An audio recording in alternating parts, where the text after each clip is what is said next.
항상 뇌를 젊게 보존하는 식생활 제3장으로 넘어갑니다.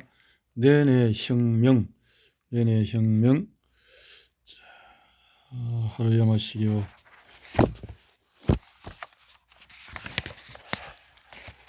항상 뇌를 젊게 보존하는 식생활은 뇌내 모르핀을 만드는 반단백질, 동물이 이리저리 배회하는 이유는 무엇일까? 그 이유는 대부분 먹이를 구하기 위한 것이거나 자손 번식을 위한 것이다. 그런데 암컷과 수컷이 만나 생식을 하는 시기는 대체적으로 정해져 있으나 먹이를 찾는 작업은 따로 정해진 시기가 있을 수 없다. 다시 말해서 동물은 일생을 먹고 사는 문제로 움직인다고 해도 과언이 아닐 것이다. 옛날에는 인간 역시 동물과 마찬가지로 음식물을 확보하기 위해 바쁘게 움직여야 했으며 이는 모든 투쟁의 원인이 되었다. 그러나 현재는 먹을 것이 남아돌 지경이어서 그런 문제로 고민하는 사람은 없다. 확실히 우리는 행복한 시대에 살고 있는 것이다. 그러나 잊어서는 안 될 것이 있다. 본래 인간의 육체는 굶주린 상태를 전제로 하여 구성되어 있다는 사실이다. 불시에 영양 보급이 끊어질지도 모른다는 상황에 대비하여 식욕 기능이나 지방 비축 기능이 가동되는 것이다.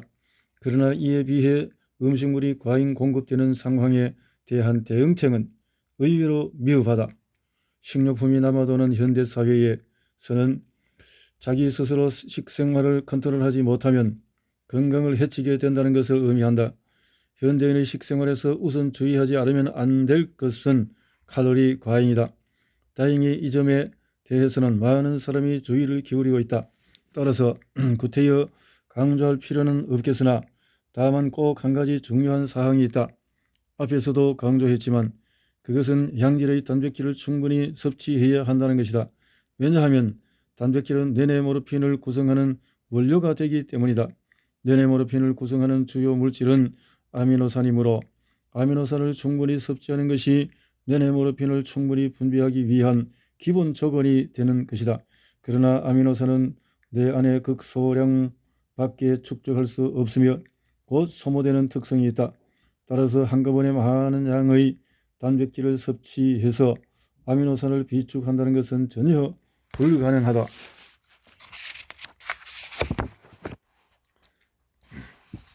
뇌가 건강하고 활기차게 활동하도록 만들려면 양질의 단백질을 매일 공급해 주어야 한다. 이때 저칼로리 식사를 해야 한다는 사실을 항상 염두에 두고 있어야 함은 말할 필요도 없다. 그렇다고 구체적으로 어떤 식사가 바람직한가? 좋은 식생활의 모델로 승려들이 먹는 정진 요리를 들 수 있다. 전통적인 정진 요리는 뇌의 젊음을 유지하는 데 가장 좋은 식사 행태이다. 특히 콩을 가공한 두부나 밀병 그리고 삶은 나물 등은 양질의 식물성 단백질이 풍부하여 옛날 스님들이 치매를 예방하고 장수하는 데 최고의 역할을 했다. 그러나 요즘처럼 식료품이 풍부한 시대에 옛날 승려와 같은 정진요리 식사법을 실천하기란 쉽지 않은 일이다. 미식을 하지 말라는 얘기는 아니다. 먹는 건 역시 인생의 큰 즐거움을 가운데 하나이므로 이런 즐거움을 빼앗아 버리면 스트레스가 쌓일 수 있다. 맛없는 음식이나 싫어하는 음식을 먹으면서 뇌내모르핀이 나오기를 기대할 수는 없다.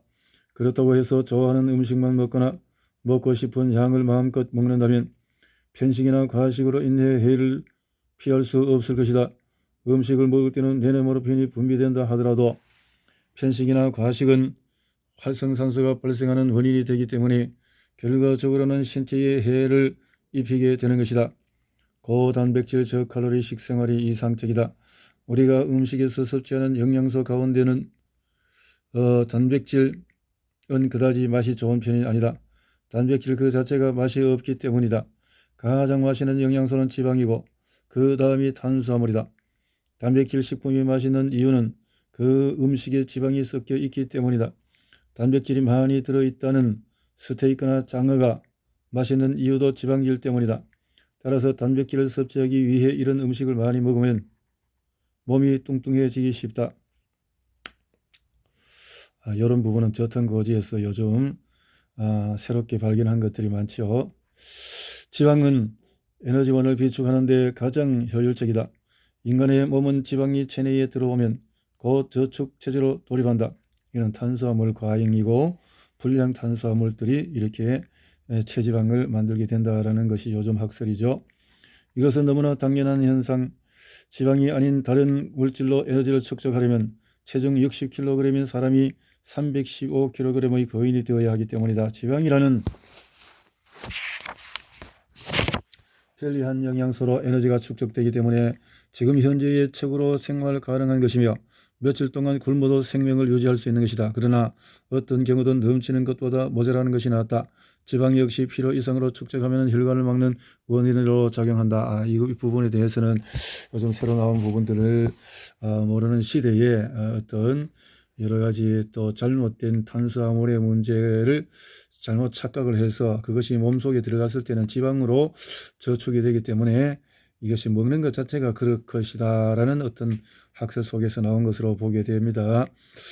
자, 식생활에서 한 가지 주의할 일은 고칼로리 식사를 하면 단백질이나 탄수화물 등 남아도는 모든 영양소가 지방질로 변한다는 사실이다. 에너지로 축적되는 영양소가 모두 지방질로 바뀐다. 이것은 탄수화물이나 단백질을 남아도는 영양소가 전부 지방으로 바뀐다는 것을 전제로 하면 지방 섭취만을 줄이는 방식으로 비만을 막는다는 것은 별다른 의미가 없다고 할 수 있다. 이것은 바른 내용인 것 같습니다. 3대 영양소는 각각 다른 역할을 한다. 하지만 이들은 근본적으로 서로 밀접한 연관을 맺고 있다. 어느 경우나 과식은 지방을 축적시키는 원인이 된다. 단백질은 체내에 들어가면 일단 아미노산으로 분해되어 각 용도에 따라서 재합성되는데 이때 아미노산이 100개 이상 합성된 분자를 단백질이라 부른다.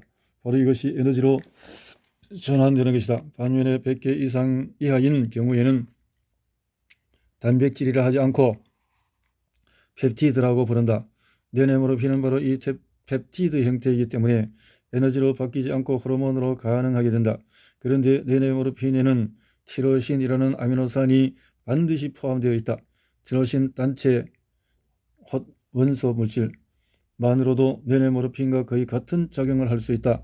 그러나 이것은 금방 산화해버리는 특성이 있어 유감스럽게도 티로신 단체만으로는 별다른 역할을 하지 못한다. 뇌를 건강하게 유지하기 위해서는 단백질이 절대적으로 필요하지만 사용하고 남은 단백질은 모두 지방으로 변해서 혈관을 막게 되고 이것은 성인병의 원인이 될 수도 있다. 따라서 항상 저지방 저칼로리 식사를 하도록 유념해야 한다. 그러나 이런 식사법이 중요하다는 사실에 대해 그다지 심각하게 생각하지 않는 사람이 의외로 많다. 이건 사람에 따라서 저단백, 저탄수화물, 고지방 요즘 시대에 이렇게 하는 이유가 많죠. 하지만 식료품이 풍족한 시대를 살아가고 있는 현대인으로서는 영양에 관한 지식을 어느 정도 갖추어 현명하게 대처하지 않으면 결국 칼로리 과잉이 되기 쉽다. 이렇게 이것이 오래전에 쓰여진 탓에 연구와 더 깊은 그 부분에서 조금 공부가 좀 되지 않았다라고 보여집니다. 최강의 식사법, 지방의 진실 이런 책들이 요즘 새롭게 많이 나오고 있다라는 것을 새롭게 참고를 해야 될 부분들이 여기에서 나옵니다. 어쨌든 다시 강조하지만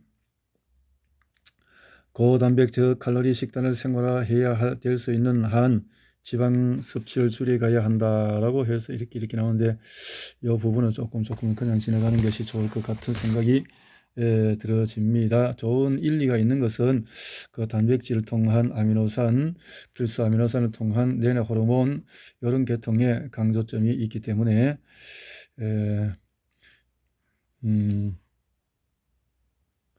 자, 가장 빨리 뚱뚱해지는 지름길은 식후에 달콤한 디저트를 먹고 곧바로 잠자리에 드는 일이다.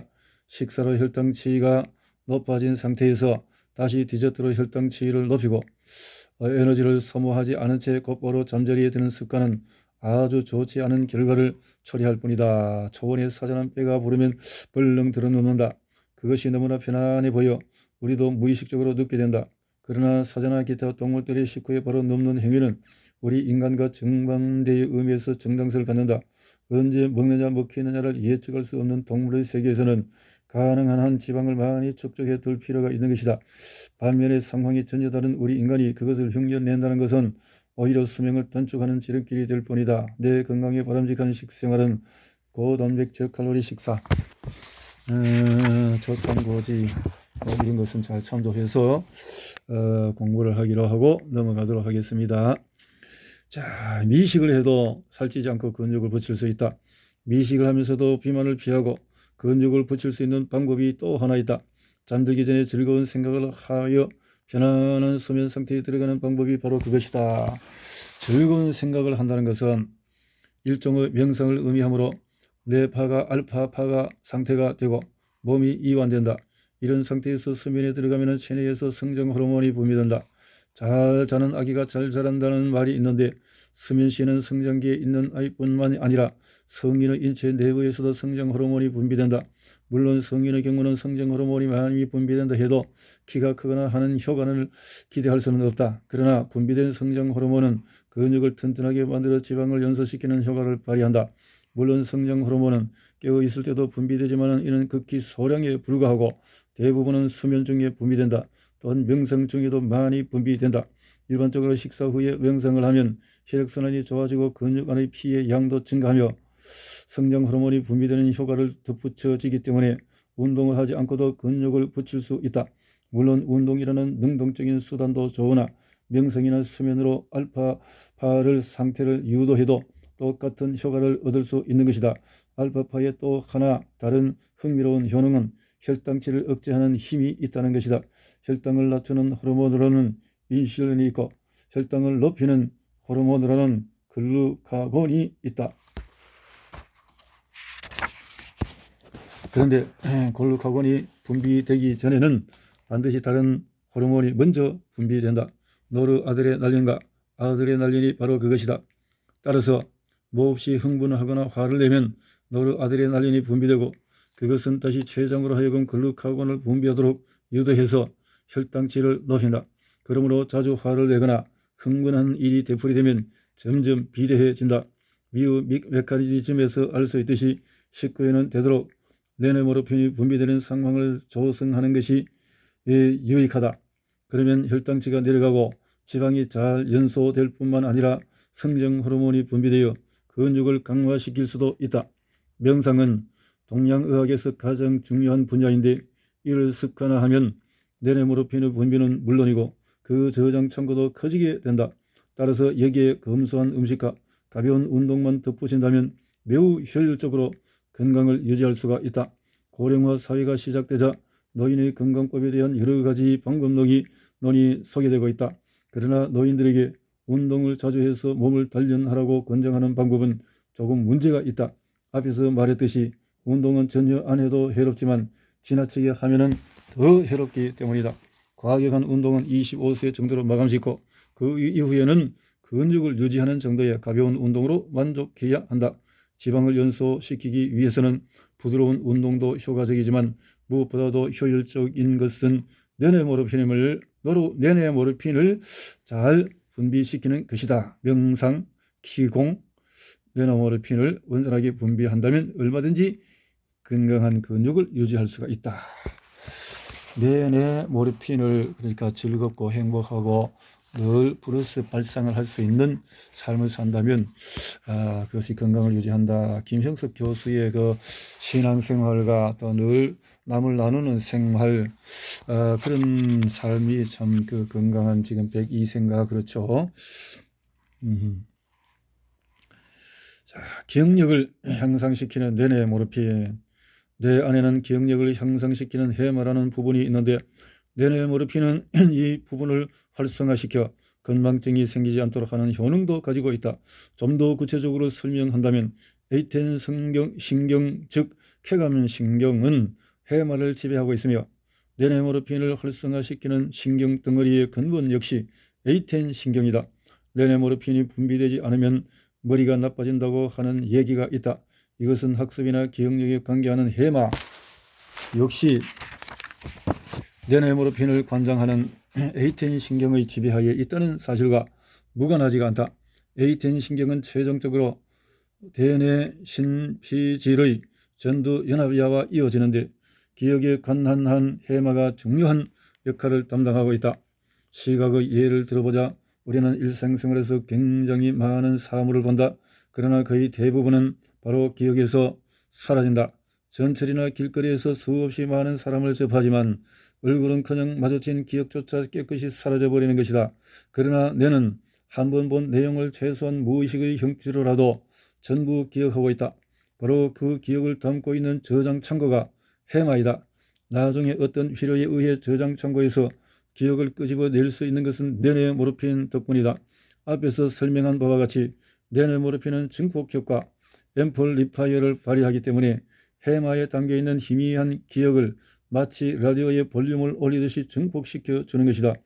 그래서 필요에 의해 그때그때의 기억을 끄집어낼 수 있는 것이다. 따라서 기억력이 좋은가 나쁜가는 머리의 좋고 나쁨이라기보다는 뇌네모르핀을 얼마나 분비할 수 있느냐에 따라서 결정된다고 할 수 있다. 다시 말해 뇌네모르핀이 원활하게 분비되지 않으면 기억력이 둔화되는 것이다. 물론 뇌혈관이 막히거나 뇌를 다치는 등의 물리적 타격으로 인하여 기억력이 떨어지기도 하지만 뇌네모르핀 역시 기억력과 상당히 밀접한 관계를 가지고 있다. 뇌네모르핀이 기억력과 얼마나 밀접하게 연관되어 있는지 한 예를 들어 살펴보기로 한다. 조로증으로 고생하는 58세의 남성이 찾아왔다. 이 남성은 아직 그럴 나이가 아닌데도 건망증이 매우 심했다. 1분 전에 자기가 한 말을 기억하지 못할 정도였다. 알츠하이머, 특히 흔히 노망이라고 일컫는 병으로 뇌기질 이상으로 생긴 정확한 원인이나 치료는 아직 밝혀지지 않은 이런 비슷한 치매 증상을 보이고 있었던 것이다. 건강을 진단해보니 비만 상태는 플러스 21, 콜레스테롤 263. 이 환자 역시 우리 병원의 고정 메뉴인 식사와 운동, 명상 치료를 받기 시작했다. 이 환자는 대단히 낚시광이었다는 사실에 명상을 하는데 큰 도움이 되었다. 낚시 얘기만 나오면 대단히 흥미를 보였기 때문에 우리는 낚시를 이메이징 훈련 대상으로 이용했다. 우선 낚시에 관한 비디오를 본 다음 자신이 겪은 낚시 에피소드를 자랑하게 만들었다. 그런데 몇 번을 되풀이해서 같은 이야기를 하는 것을 보면 낚시에 관한 한 기억력이 정확히 되살아나는 게 분명했다. 그런 다음 명상을 하도록 유도했다. 이런 치료를 지속한 결과 전에는 산책을 나갔다가 집을 찾아오지 못해 부인이 집 전화번호를 항상 주머니에 넣어줄 정도로 심했던 건만증기, 이제는 30분 정도 산책하는 것은 아무 문제 없이 다녀올 수 있을 정도로 향상되었다. 그리고 사소한 일에 흥분하여 자주 가족들과 말다툼을 하던 습관도 고쳐졌다.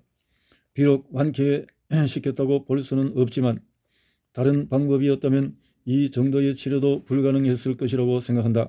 이전에는 간호원이 쌀쌀 맞다거나 아내가 오지 않았는데도 아내가 가져온 세탁물이라며 남의 세탁물을 가져가는 등 상당히 문제가 많았으나 낚시를 이용한 명상요법으로 어느 정도 기억력을 되찾게 된 것이다. 뇌파를 측정한 결과 아주 낮았던 알파의 비율도 상당히 높아졌으며 총 콜레스테롤 수치는 263에서 정상 수준은 207로 떨어졌다. 그리고 비만 상태도 플러스 21에서 마이너스 3까지 내려갔다. 일체의 부작용 없이 이만큼 향상되었다는 것은 정말로 놀라운 일이 아닐 수 없다. 그런데 이것은 바로 뇌네모르핀 덕분이다. 인간의 뇌는 발육이 멈추는 단계로부터 쇠퇴기로 들어간다. 구체적으로 말하면 150에서 180억 개나 되는 뇌세포가 하루 10만 개씩 죽어간다는 것이다. 물론 여기에는 개인차가 있다. 노르아드레날린이나 아드레날린이 많이 분비되면 활성산소를 빈번하게 발생시켜 뇌세포의 노화를 가속시킨다. 그러나 뇌네모르핀은 기억이나 학습과 연관된 뇌를, 특히 해마를 항상 자극시키므로 뇌네모르핀을 많이 분비하면 항상 건강한 뇌를 유지할 수 있는 것이다. 활성산소의 독을 중화시키는 물질은 인간이 일생 동안 들이마시는 산소량은 2100만 리터라고 한다. 이것이 체내에서 소비할 수 있는 산소의 양이다. 그런데 체내에서 어떤 물질을 생성할 때 산소 가운데 일부가 활성산소로 변화된다. 칼로리가 높은 식사를 하는 것 역시 인체에 많은 일을 시키는 것이기 때문에 그만큼 많은 활성산소가 발생한다. 활성산소는 적게 발생할수록 좋다. 활성산소 자체가 몸에 해로운 역할을 할 뿐 아니라 인체에 절대적으로 필요한 산소의 양을 빼앗아가기 때문이다. 따라서 가급적 스트레스를 피하고 산소 소비량도 최소한으로 줄여서 활성산소가 발생한 요인을 줄여나가는 것이 바람직하다. 물론 식사량도 적절하게 조절해야 한다. 인간이 먹는 음식 역시 산소와 마찬가지로 일생 동안 체내에서 소비할 수 있는 양이 일정하게 정해져 있다고 할 수 있다. 이 세상에 태어난 이후 죽을 때까지 먹을 수 있는 양이 저축의 형태로 정해져 있는 것이다. 우리가 매일 음식을 먹는 것은 저축한 양을 조금씩 찾아 쓰는 형식이라고 볼 수 있다. 따라서 저축 액수가 1억 원일 경우에 1년에 100만 원씩 꺼내 쓴다면 100년을 쓸 수 있는 반면에 200만 원씩 쓴다면 50년 만에 바닥이 나고 말 것이다. 그렇게 본다면 과식을 하는 것은 가늘고 길게 사는 대신에 굵고 짧게 사는 쪽을 선택하는 것과 같다. 음식물은 에너지를 얻기 위해서 절대적으로 필요하지만 많이 먹는 것은 몸에 해롭다. 가급적 적은 양을 효율적으로 먹고 동시에 이미 발생한 활성산소를 중화시켜 활성산소의 해를 최소한으로 줄여나가야 한다. 가능하면 뇌내모르핀을 분비시키는 방식으로 활성산소를 줄여나가는 게 좋으나 활성산소를 중화시키는 다른 물질도 많으니 참고하기 바란다. 도표 22. 그림에서 볼 수 있듯이 활성산소를 중화시키는데 가장 좋은 물질은 수소다. 수소를 무공해 에너지라고 부르는 이유도 바로 이 때문이다. 산소는 820mV의 플러스 전이 식물, 물 등의 산화도, 환원도, 환원력이 강해진다. 산화력이 강해진다. 건강에 해롭다. 환원시킨다. H 수소가 수소 성분이 있어서 환원시킨다. 소드 식품이 황송죽이라고? 황송죽? 물어봐. 크로렐라? 크로렐라. 환원소, 생야채, 혼합, 단일, 간장, 된장, 녹차, 주스, 야채즙 등등 비타민 C, 정수기, 물보다 끓인 물, 시판, 과일 주스, 주류, 소금, 설탕, 미네랄, 청량, 수도물, 이냐 워터냐, 산소화로 되어지는 것과 소드에서 수소화로 환원력이 되어지는 것으로는 이런 것이 있는데 그 중에서 가장 높은 것이 황송축이다라고 했네요. 자, 비해 수소는 마이너스 420V의 전위를 갖고 있다. 가급적이면 마이너스 전위를 갖는 물질이 우리 몸에 이롭다.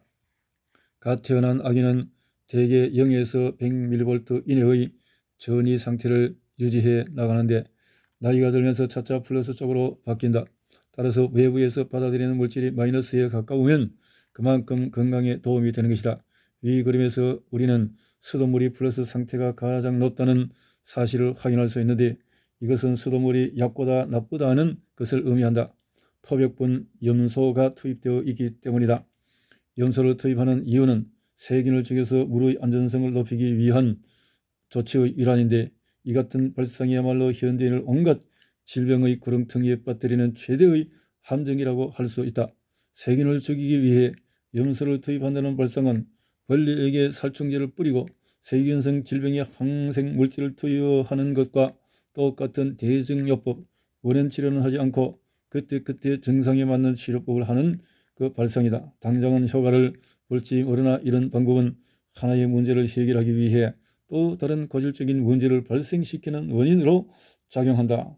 항생물질에 의지한다는 것은 영원히 쫓고 쫓기는 게임을 계속하는 결과이며 오히려 사태를 점점 악화시킨다.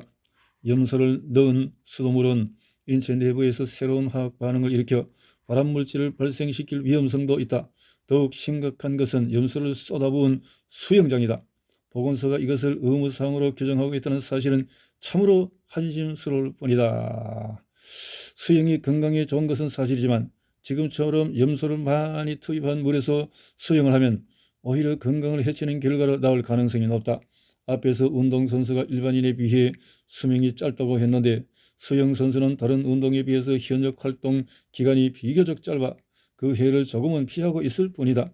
최근에는 어린이를 상대로 한 수영교실이 유행이며 중년이나 노인들 가운데서도 건강을 위해 수영을 하는 사람이 많아졌다. 그러나 수영장 측이 지금처럼 많은 염소를 물에 쏟아붓는다면 수영을 통해 얻는 플러스 효과와 염소로 인한 마이너스 작용을 비교하면 수영을 안 하는 것이 오히려 이득이 될 정도이다. 물이 더러워지기 전에 염소를 넣어야 한다는 것이 보건 당국의 주장이지만 노성나무 에센스나 자외선 살균법으로도 얼마든지 물을 깨끗이 할 수가 있다.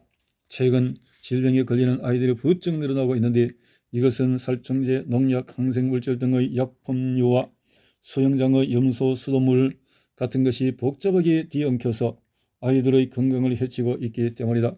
수돗물을 그대로 마시는 것은 매우 위험하다. 물은 몸의 3분의 2 이상을 차지하고 있어서 매일 보급하지 않으면 안 된다. 하지만 질이 나쁜 물은 노화를 촉진시키고 성인병의 원인이 되므로 될 수 있는 한 정수된 물을 마셔야 한다. 시판 중인 미네랄 워터는 수돗물보다 안전하지만 가격이 너무 비싸기 때문에 매번 사서 마신다는 것이 부담스러울 수 있다. 반면에 수돗물은 한번 끓이는 정도로 안전해지므로 좀 귀찮더라도 건강을 위해서 꼭 끓여 먹는 것이 좋다. 끓이면 그 독소들이 날아갈 수 있다라는 것이 이계호 박사님도 화학 교수이시면서 그렇게 설명을 하고 유튜브에 많이 올리고 있죠. 최고의 자연식품인 된장이다. 된장. 뇌세포 활성화에 특히 도움이 되는 식품으로 된장을 들 수 있다. 도표 22를 보면 된장은 마이너스 전이 200선 가까이가 있는데 이것은 된장이 최고의 자연식품이라는 것을 의미한다. 스님들이 콩을 가공한 식품을 많이 먹는다는 사실은 콩과 관련된 식품이 그만큼 뛰어나다는 것을 증명하는 한 사례라고 할 수 있다. 게다가 콩은 양질의 식물성 단백질 뿐만 아니라 값도 저렴해서 상당히 경제적이다. 청국장이나 된장국 등 콩을 이용해서 만든 음식은 아미노산 밸런스가 특히 뛰어나 네네모르핀을 만드는 재료로 가장 적합하다.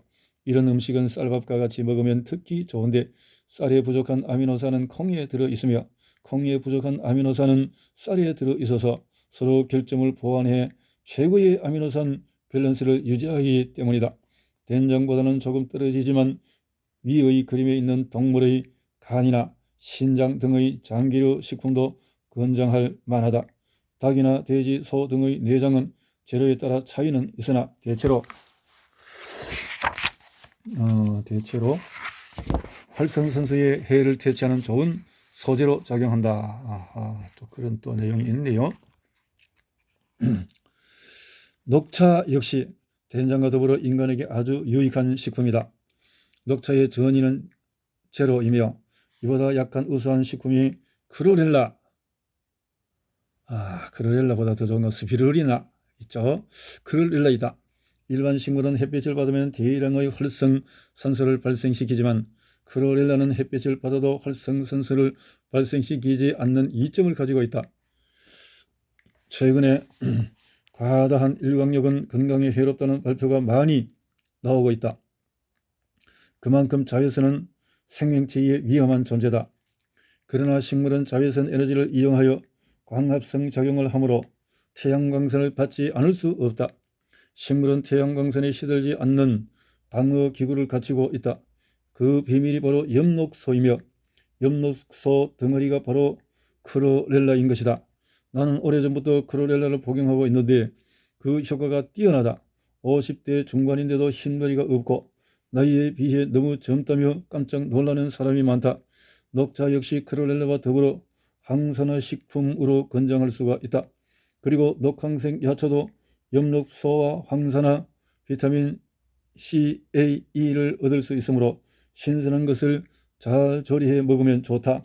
건강식품 가운데에서는 로얄 젤리 같은 것은 추천할 만하다. 참고로 설명한다면 도표에 있는 황송죽은 한방약의 일종이다. 황송죽. 누런 소나무 위에 있는 대나무의 어떤 성분인 같은데요. 야, 이런 것이 좋다라는 것을 생각을 하고